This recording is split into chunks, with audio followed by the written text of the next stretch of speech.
এখানে 50,000 টাকা আছে, তোমার যা মনে চায় তাই তুমি কিনে নিও। ধর। এই টাকাটা দিতে এত কষ্ট করে ঢাকায় আসলেন কেন?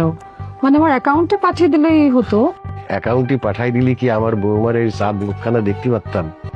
আমি তো আমার মার মুখখান দেখতে আসছি, আমার কষ্ট হবে কেন? হ্যাঁ, আমার মায়ের মুখখান দেখে আমার বুকের ভিতরে যে প্রশান্তি হইতেছে সেটা তো আমি তোমারে বুঝাই বলতে পারবো না রে বাবা।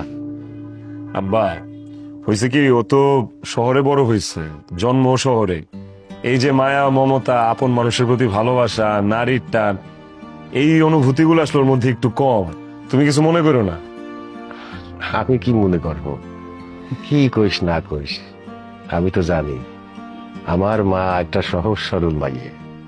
হ্যাঁ, যাক, এই যে এইটা তোর জন্য, তোর যা ইচ্ছা তাই কিনে নিবি। আর কি কইতেছো আব্বা, তুমি রাইসারে দিছো না, ওটা দিয়ে হবে, আমার দেওয়া লাগবে। ওরে বাবারে, রাইসারডা রাইসারে দিছি, তোরডা তোরে দিতেছি। ধর,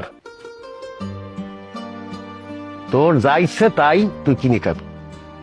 আচ্ছা, ভালো কথা, ওই যে তোর যেদিন ছুটি থাকে সেদিন কলাম আমরা সবাই মিলে বেড়াতে যাব, ঠিক আছে? বাইরে ঘুরবো, খাবো দাবো, সিনেমা দেখবো। তুই কিন্তু কোনো খরচ করতে পারবি না, সব খরচ আমার। এটা আপনি কি বলতেছেন? মানে সারা সপ্তাহ এত কষ্ট করে ও একটা দিনই মাত্র রেস্ট নেয়?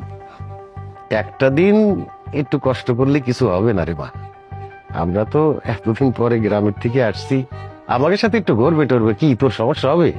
না না, কোনো সমস্যা হবে না, একদিন ঘুরবো না আমরা, ঠিক আছে? ঠিক আছে। আব্বা তাহলে তুমি ফ্রেশ ট্রেশ হও, হ্যাঁ, ঠিক খাবারের ব্যবস্থা করতে হবে। তাতে যাও। ঠিক আছে।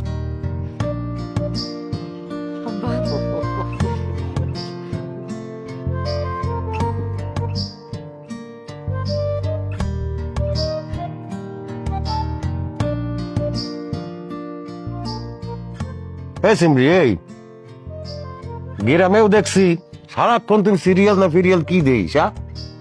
গ্রামের বাড়ি বসে তোর জন্য খবর দেখতে পারি নাই, এখন খবর দেখতে পারতিস না, খবর চ্যানেল দেখ। আব্বা সারাদিন এই খবর কি শোনেন বলতো? হ্যাঁ, সে একই খবর দেখাইতেই থাকে দেখাইতে থাকে, আপনার কি বিরক্ত লাগে না? একটু সিরিয়াল দেখি। না, খবর দেখ। বাবা, সবাই রাতের বেলা ডিনার করে দাঁত ব্রাশ করে ঘুমাতে যায়, আর আপনি এখানে টিভি দেখছেন, পান চিবুচ্ছেন। মারে, আমরা গ্রামের মানুষ ভাত খাওয়ার পরে পানটা খালি পারে, যা খাই সেটা হজম হয়ে যায়। সকালে উঠিয়া নিমির ডাল দিয়া দাঁত মাজি নেবারে। ঠিক, গ্রামের মানুষরা সকালে ঘুম থেকে উঠে তারপরই দাঁত ব্রাশ করে, এটাই ওর সিস্টেম।